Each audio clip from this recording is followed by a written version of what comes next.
होने के बाद रावण के महल में मातम का माहौल था। सभी रानियां दुख में डूबी थी। तभी अपने कमरे से रावण की माँ राजमाता केकसी चुपचाप बाहर निकली और महल से बाहर जाने लगी। महल से बाहर निकलकर वह थोड़ी दूर आगे निकली ही थी कि वानर सैनिकों के एक दल ने राजमाता को रोक लिया। कौन हो तुम? महल से बाहर कहाँ जा रही हो? वानर दल ने पूछा। राजमाता के जवाब न देने पर उन्होंने राजमाता को भगवान राम के पास चलने को कहा। भगवान राम सभी लोगों के बीच बैठकर कुछ विचार विमर्श कर रहे थे। वहाँ लक्ष्मण और रावण के भाई विभीषण भी साथ बैठे थे। राजमाता केकसी को देखते ही विभीषण चौंक गए और चौंकते हुए पूछा, माँ आप यहाँ? लक्ष्मण हैरान होकर विभीषण की माँ को देख रहे थे। लक्ष्मण ने प्रभु राम से कहा, इन वृद्धा को देखिए, इनका कोई भी वंशज नहीं बचा, लेकिन यह अभी भी जीना चाहती है, इसलिए भागने का प्रयास कर रही है। प्रभु राम ने लक्ष्मण को ऐसे शब्दों का प्रयोग करने पर डांटा और वो राजमाता केकसी का अभिवादन करने उनके सम्मुख खड़े हो गए।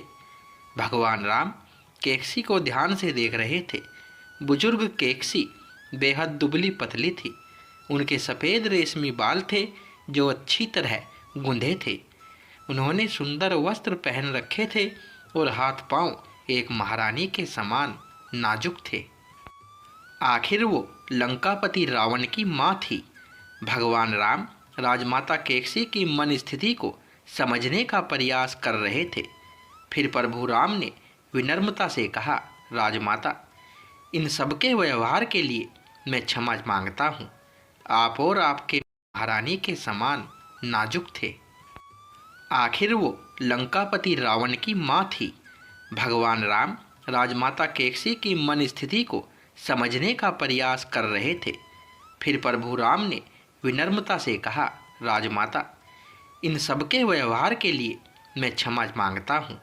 आप और आपके महल की पूरी औरतें सुरक्षित हैं, इसलिए आप बिल्कुल ना डरें। मैंने वैसे भी लंका का भार विभीषण को दिया है, लेकिन आपका महल से अकेले बाहर निकलने का क्या प्रयोजन था? राजमाता केकसी ने थोड़ी हिचकिचाहट के साथ बताना शुरू किया। राम, मुझे यह जानकर आश्चर्य हुआ कि आपकी पत्नी कई प्रलोभनों के बावजूद मेरे पुत्र रावण के आगे नहीं झुकी। मैं जीवित रहना चाहती थी ताकि मैं देख सकूं कि आप जीतने के पश्चात लंका के साथ क्या करते हैं। राजमाता केकसी की बात सुनने के बाद प्रभु राम ने कहा, माता, आप बेफिक्र होकर महल में जाए।